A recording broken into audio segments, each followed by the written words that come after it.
Hi friends, నేను భారతి. ఇక్కడ చూడండి, అలసందల్ని నైట్ అంతా నానబెట్టుకున్నాను, లేదంటే 6 అవర్స్ నానబెట్టుకోవచ్చు. తర్వాత ఇక్కడ మిక్సీ జార్లో వేసుకుంటున్నాను చూడండి.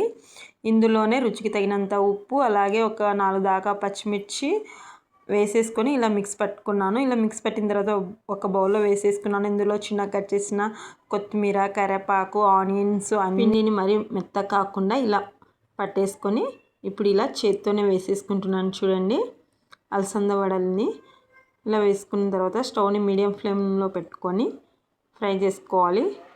ఇలా మంచి గోల్డ్ కలర్ వచ్చిన తర్వాత ఒక ప్లేట్లో తీసేసుకోవాలి. అన్నీ ఇలాగే ఫ్రై చేసుకోవాలి. అంతేనండి, అలసంద వడ రెడీ అండి. అంతేనండి, చాలా టేస్ట్గా ఉంటే తప్పకుండా ట్రై చేయండి.